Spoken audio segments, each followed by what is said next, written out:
So there's that. And then there is the part of, hey, something changed. Mhm. We forecasted 10 things, but we discovered.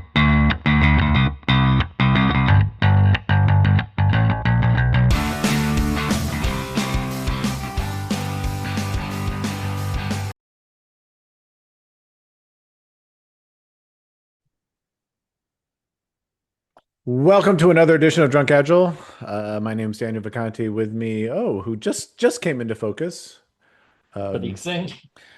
because it seemed like Prateek's camera had already started drinking before him. So, but speaking Yeah, of which, Prateek, quickly, what are you drinking tonight? What do you got? it's a stag night. It's stag Stag. night. Yeah, yeah. Feels like a stag night. Yeah, 65.1%. gotta It's be gonna be a careful. good one. Gotta be careful. Well, it looks like we're only doing one episode tonight. No, we're doing four, and the fourth is the one we are uploading first. It'll be the one that gets all the views. I'm back to my Glengarry, a 13-year-old. Nice middle of the road Yeah. whiskey. Nothing offensive. Nothing probably great, but nothing offensive. Um, oh, cheers, everyone. So tonight we're gonna be. I'm actually just going to introduce the topic. I'm gonna take a step back and just let Prateek go. I mean, I got some shit to say, obviously, but this will be mostly an episode brought to you by Prateek, and it is the concept of back testing, specifically when we talk about, say, like forecasting using Monte Carlo simulation. Um, Prateek, what is back testing? Why do people do it? And what are your thoughts? Go. I'm gonna sit down here now. Yeah, just sit back, just sit back. Yeah. Um, First of all, okay, so backtesting just in general is to figure out how accurate your predictions were. You can do it with anything. A lot of people do it with Monte Carlo, and I think they come from a good place to start with to go, let me prove to people that Monte Carlo is giving us reliable results. I can go back and show people that, hey, Monte Carlo said this is how much we'll get done, and this is how much we actually got done. So, and that's the whole point of the whole process of black testing. You go in, you say, use the last 30 days to forecast the next whatever 20 days, and then because you've gone in the past to do that, you can say during those 20 days forecast window, how good was our forecast? Did we get done what we said we would get done? Um, So, there are sorry, I knew I said I wasn't going to say anything, but I just want to make sure the people understand that's the intention, right? Yes, That's yes, the intention. We're not yeah. necessarily saying that's good or that's good. But That's that's the intention, and that's again, I think that's a positive intent. To go into things that way is the positive intent. I I I I'm supportive of saying let's use data to figure out if we're doing the right thing. That's perfectly fine. Um, there are I'm trying to count how many, but there are a few issues when you do this with something like Monte Carlo. Um, we can start with the most basic issue, which is Monte Carlo usually gives you probabilistic results. So when you are backtesting Monte Carlo, you cannot backtest it in a deterministic way. It sounds I mean, obvious when I say you it. know, the fact the fact that we even have to say that.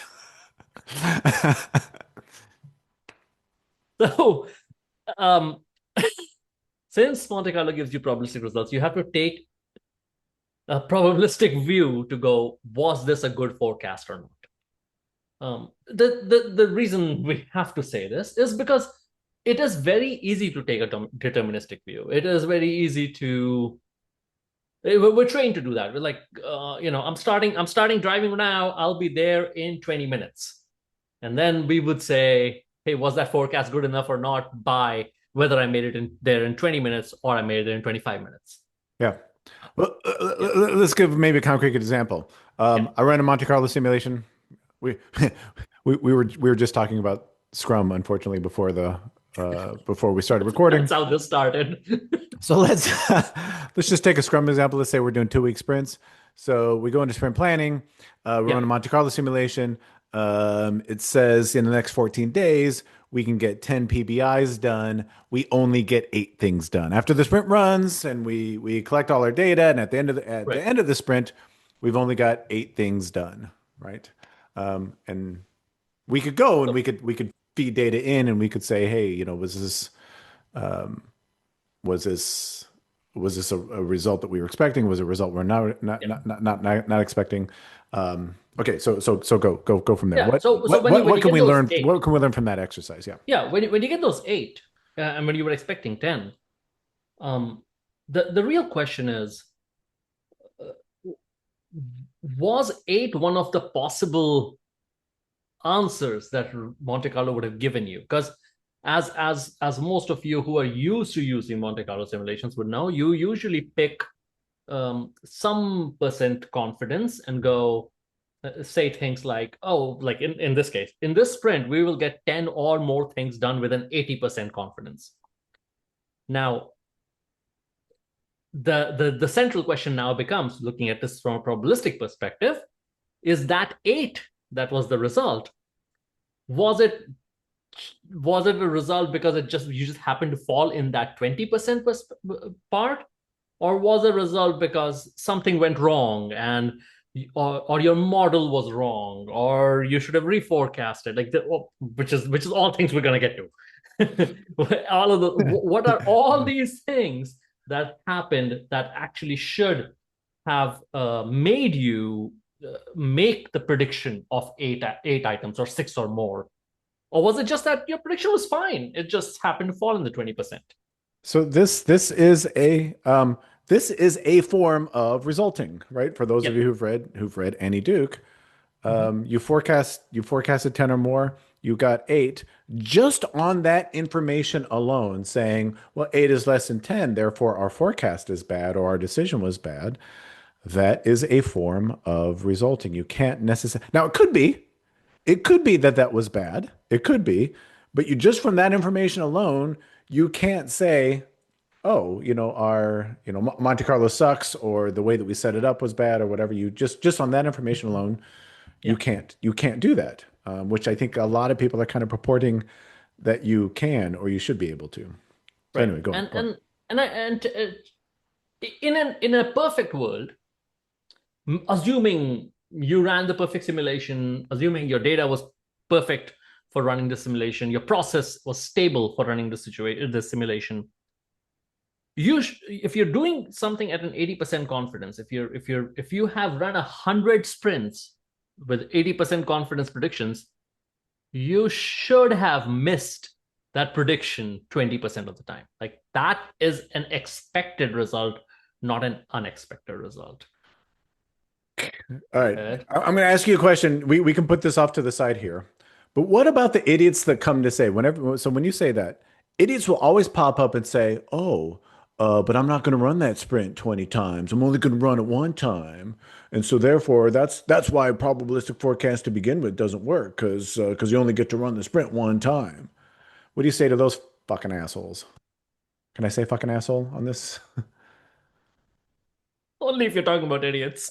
Um, um, I don't have a civil way to answer that. I don't think I do, because this is where my brain short circuits between just being the nice person that I am and Yeah. trying to trying to make a point, because I just go, I don't know where to start with that one. Yeah.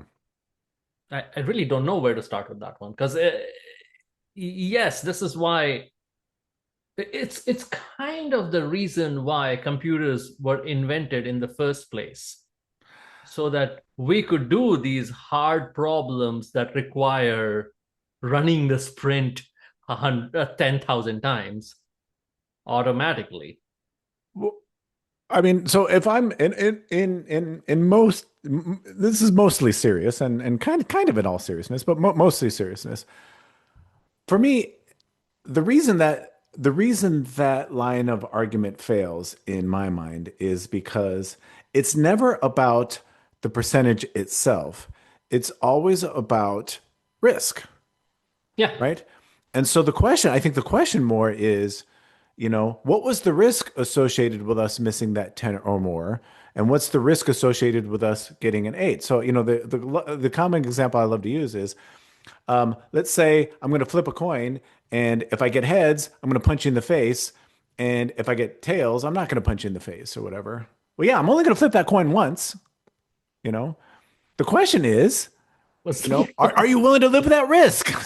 yeah, That's that's that's really what we're trying to quantify here, and not boil it down like you said to like a single deterministic run that right. proves or disproves an outcome, a particular outcome. So I think so far we've covered pretty much. I mean, we've touched upon multiple things, but we've covered probably the first problem here with backtesting, or at least one way of backtesting, which is looking at this deterministically, looking at your backtesting method being deterministic. So Yeah. your backtesting method has to be probabilistic. Um, there are probably multiple out there, whichever one you want to use, but at least look at those results in a probabilistic way. Right. So to kind of sum that up, it is impossible to know, like in our example, uh, if you got if you forecast 10 or more and you got 8, again, just from that information alone, it's impossible to know if number one, your forecast was wrong, or number two, you were just unlucky. Yeah, Just from that information exactly. alone, it's impossible to know that. Exactly. Right? And so Was your that's forecast one wrong or that's unlucky? for me that's the fundamental reason why backtesting Mhm. breaks. But go on, there are more. But wait, um, the next one, at least the next one that comes to mind, is getting any result in your backtesting does not tell you whether the model you're using is accurate or not. Like at least a single result does not tell you. Maybe a set of results could, but there's still more things we need for that. But just the single result does not tell you that. Primarily because there are multiple things at play here. There is the model, there is the sampling method, there is the stability of your system, there are other external changes to your system. All those things are in play. So just by backtesting, you cannot prove or disprove that the model you're using for your Monte Carlo is good or bad. Is And so Prateek loves to jump 3 pages ahead of the rest of the class. Uh, I'm understanding you when you say model. I'm understanding you to Yeah, say like, we're taking the past 30 days as opposed to the last right, 45 days. We're right. sampling with replacement, sampling without replacement. We're Yeah. sampling weekdays instead of weekends. We're whatever, Mm-hmm. right? That's the kind of stuff you're talking about, right? I would even go further. I would take one abstraction layer above that, Okay. because I think you mix two things there. There's the sampling method, but there's also the base model of like the 30 days, 45 days, or I'm gonna say it, Go or a for it. Webull distribution, Gee, fuck you. or some distribution. What are you using to model your Right. system for the future? What is it that are you using? Some made up distribution? Are you using some real data from the past X number of days? What is that? That is what represents the future that you're looking at. That's what I mean by model. Yep. Now, again, within that model, as I said, the variations of that model, the sampling methods are another thing. Of are we doing random sampling? Are we doing weekdays for weekdays? Are we doing weekend? We doing whatever else it is? Are we doing Markov chain? Well, I guess that is more of a model than a yeah. So there are all those things that need to be considered for a good or a bad result. What people are usually trying to say is the model at fault? We don't know. For any given result, it could be the model, It could be you got unlucky, the same thing we talked about earlier, or it could be that your system is not stable. Your system could be in a state where there's so much instability that your Monte Carlo results are slow, so spread out that you are more and more likely to get unlucky. A few more things to say there, but before I move on, anything for you to add, Dan? No, No. I'll jump in when you get it wrong, but go Yeah. ahead. Yeah, keep going. So there's that, and then there is the part of, hey, something changed. Mhm. We forecasted 10 things, but we discovered that AI can do all this random stuff. So we got 10 things done in the first 3 days. Now what happens for the next 10? I mean, was it wrong for us to say 10 things? Because now it looks like we can get 30 done. Um, is that is that is it that the model was wrong? Is it that the system was not stable? Is it that the sampling method was wrong? Is it that we got super lucky? Which of those things it is? Is it? And this brings us back to one of our favorite topics, which is uh, continuous forecasting. One of the ways to overcome a bunch of these issues is to continuously forecast so that anything that's changed in your system can be incorporated, and you can kind of minimize the effect of those changes. I think I asked this in every video. Have we done this video? Have we done that video? Because a while back, Prateek actually did some modeling of this, Yeah. and how much continuous forecasting covers up sins. Yeah. Things like, if you're doing continuous forecasting, you can probably get away with, a 70% or maybe 60% confidence in your Yeah.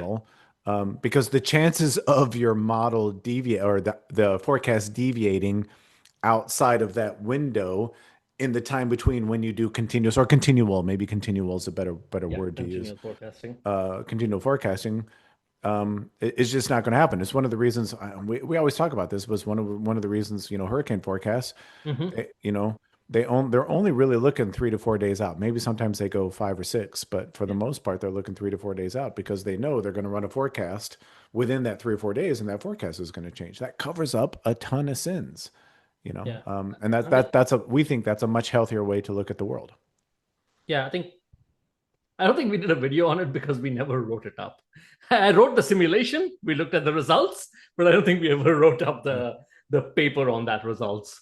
Yeah. Uh, yeah, but that's the other part of this, which is backtesting can be useful only if you really understand what you're looking at. Hmm. I think with great simulation comes great responsibility, which Well, you just made me think. I mean, because let's take back testing of a hurricane example, right? yeah. If we were to go, if we were to go back test, I'd be willing to bet take any 3 to 4 day period, Mm-hmm. of a hurricane, and we were to go back test that. Now, the National Hurricane Center will tell you they're only giving you 60 to 70% confidence. Their confidence Yep. intervals that 60 to 70%. But I'd be willing to bet in any given three to 4 day period, Yeah, it's they're probably pretty accurate. 100%, Yeah. right? I mean, if we were to take traditional backtesting methods. So again, I mean, why isn't the National Hurricane Center telling us 100%, right? I Yeah. mean, Yeah, and I it's because believe. they understand this stuff better than you do, by the way. Well, Not you, yeah, true. Prateek. No, probably, but You're definitely the better than worm. I do. But but I believe we looked at their paper on this as well. Over time, they do some sort of back testing, but they actually understand these models really well, and they spend years poring over this data, writing out scientifically peer-reviewed papers before they go, hey, we're still at 60 to 70%, but our cone is now 5 miles less wide as it is before, as it was Yeah. before. Yeah. Don't you think that's a substantially different thing they're trying to do, right? I mean, it's not that they're trying to say the model was right or wrong. It's Yeah. actually they're trying to increase their precision, right? Exactly. They're Yeah. increasing their precision, but that's the thing.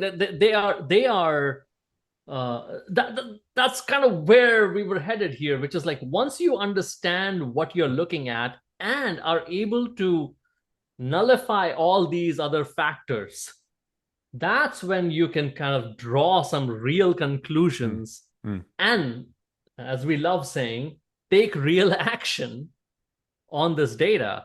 And National Hurricane Center kind of proves that by taking real action and saying our cone is not going to be as wide as it used to be. It's still 60 or 70%, but we'll be able to narrow it because we have looked through this over the past few years. We've poured over the data. We've written scientifically reviewed papers to go, this is what we really should be doing. And I mean, not to beat this point to death. I don't want to belabor this because we're kind of getting off topic, but I mean, I think it's immediately relevant because the National Hurricane Center's approach is, for me, extremely telling because they didn't say, hey, their approach is not, we want to give you higher confidence. We want to go from Mm-hmm. 60% to 80% or to 90%. That wasn't Mm-hmm. their approach. Their approach was, we want to make the cone that we forecast narrower. The confidence is going to stay the same, but we want to make the forecast narrower. Um, that's I don't know. That speaks volumes to me. Maybe it doesn't speak volumes to everyone else, but that says a lot about their about their mentality, about their motivation, and about, again, to your point to start out, how they're actually using data to make better decisions.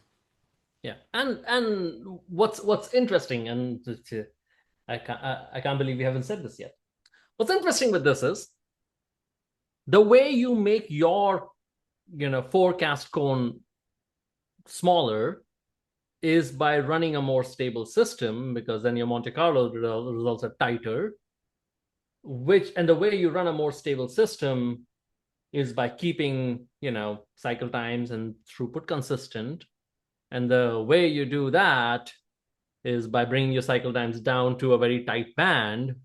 And the way you do that is by watching age. So if if you really want to be doing anything here, is you want to be watching age to make sure things stay stable. Was that a question? Was that, but again, and we may have to edit the shit out of this episode, but You know that never happens, right? I know Every time we say we're gonna edit it's this, not gonna it's I'm not like, gonna oh happen. crap! I Now promise. that adds 20 minutes to me. Yeah, I promise this shit. It never happens. Yeah, but then the National Hurricane Center can't make a more stable system for their forecast. They can't. Exactly. They Yeah. can't do that. This is what's beautiful about the stuff that we do is we Yeah. can. Yeah. We have control over that. And so instead of worrying so much about all the other shit that we just talked about, Weeble distributions and, sampling algorithms and all that shit, you know, it's so easy. Just pay attention to aging. And at that point, and you did write that, you pretty much wrote this up before, Mm-hmm. right? You did write this up. Mm-hmm. If you pay attention to aging, pretty much you choose whatever sampling algorithm, you choose whatever model, whatever you Yeah. want to. They'll all pretty It much works. behave the same Doesn't matter. if Yeah. you have a stable enough system. Yeah. And again, bringing this train all the way around, yes, I understand and I totally get why we want to go and do backtesting. The problem is it's for I don't want to say a layperson, but for someone in the industry looking at this, who doesn't have a lot of experience with it, it it doesn't send them the right message. If your back testing does not look good, their immediate reaction is going to be, okay, so this doesn't work. You're telling me this doesn't work. While the reaction should be, oh, this means I need to stabilize my system so that this can work. Uh, and that's where this might lead to the wrong action. You took the words right out of my mouth because I was going to go to the actionablenessosity of all of this because that was the only thing I really had to add to the whole backtesting thing is Apart from point number one, just because you get what you consider a bad result, it's impossible to know, well, was the model wrong or did we just get unlucky? It's impossible to know that. The second thing is if you get a quote unquote bad result, back testing doesn't necessarily inform any action that you should take, right? And in fact, I would argue any action you would take would be the same whether you got a good result or a bad result anyway. We would constantly be Right. looking at all the things that you just mentioned, are we paying attention to aging so that we can get a more stable cycle time? And if by stabilizing our cycle time, is that helping us to get more predictable throughputs? And is that adding to, the better performance of our process? Those are Yeah. the actions you should be taking anyway. You don't need back testing to come to those conclusions. Yeah, and I was just thinking about this as you were saying this, like I'd only thought about it from the bad result perspective, from a good result perspective. Yeah. If you get good results, does it mean, oh, cool? Don't do So anything. we're Yeah. good then. Yeah. No. That's now that's the thing. I can see where the motivation comes from. I can see the motivation coming from the place of I want to prove to people that this thing works. But that's not what you're doing when you're backtesting. What you're doing when you're backtesting is figuring out really what are all the different variables that are in the way of getting a good forecast. Again, not to get too far off track, but to really prove that it works, wouldn't you really have to run it against whatever your next best forecast, whatever you consider your next Yeah, best yeah, forecasting technique is anyway? Would right. necessarily not have anything to do with Monte Carlo. It'd have to do with like, God forbid, story points or something like And that, that's right? and that's the thing. Comparing something like story points or even just direct counts against Monte Carlo, Yeah. one is deterministic and the other is not. Yeah. So you're usually backtesting deterministic things in a deterministic way and probabilistic things in a probabilistic way. It's yeah. Have we dead I this think we have. I kill think, yeah, horse? I think, Beat horse. hopefully everybody's picked up what we're laying down. So to kind of reiterate some of the stuff that Prateek mentioned at the beginning, um, you absolutely should be looking at the data from your process to spot opportunities for improvement. Um, the improvement you're looking for, though, is not necessarily to make the math prettier, right? That's not the improvement we're going for. The improvement we're going for is, you know, do we have a healthier process? Do we have a healthier overall process? Because if I can put words in your mouth, our philosophy is more, if you focus on the process and focus on improving the process, the forecasting stuff pretty much takes care of itself. At that point, that's really if you're going to invest time and energy, that's really where you should be, investing that time and energy. Back testing is just for me kind of a sideshow that maybe it could help, maybe it can't, but the end thing that you're going to do is probably going to be the same anyway. Yeah, I mean, backtesting is a fun academic exercise. Yeah. It is, and take it from me, I've done it. Yeah. So I'm Well, not going to yeah. shy away from it. It's a fun academic exercise, and when done at a large scale, it can give you some insights into what different models do and all that. But at the end of the day, you get back to, hey, let's do these basics so that our forecasts are predictable. Right. I mean, that was my big takeaway from that paper that you wrote. Yeah, Anyway, is yeah, when you start matching, how different sampling models potentially worked better with different teams. yeah. I mean, we because we knew the teams, we knew why Like, that sampling model worked like, better for this team and that, right? And yeah. it would have been better. It would have been better to fix that problem of, you know, monthly It's almost releases. like it's almost like you could tell which team it was Yeah, just by looking at the results of the model. yeah, for And sure. that's the thing. It's kind of, I know we've gone through this over and over again. The stability of the system dictated a lot more which model worked better Right, than the the model itself. right. So there you have it. Back testing, um, worth your time? Probably not. If you want to, I mean, if you want to learn a little bit more about about your process, about how the math works, about some of this stuff, and you want to geek out on this stuff, then yeah, by all means do backtesting. It's not necessarily going to make you a better forecaster. It's not necessarily going to make your system behave better or whatever. Um, but maybe you can speak a little bit more knowledgeably about this, and hopefully more knowledgeably than all these other idiots out there that are talking about, oh, you should always backtest your models. Hopefully, I think we've dispelled that myth. Yeah. Um, Final word, Prateek, other than that? No, no, I was like, I don't know what order we're publishing these in, because I was gonna refer Spe- previous episodes, but spe- yeah, it's all good. speaking of speaking of certain people, and Yeah, right, yeah. yeah. All right. Cool, cool. Okay. Well, that's a.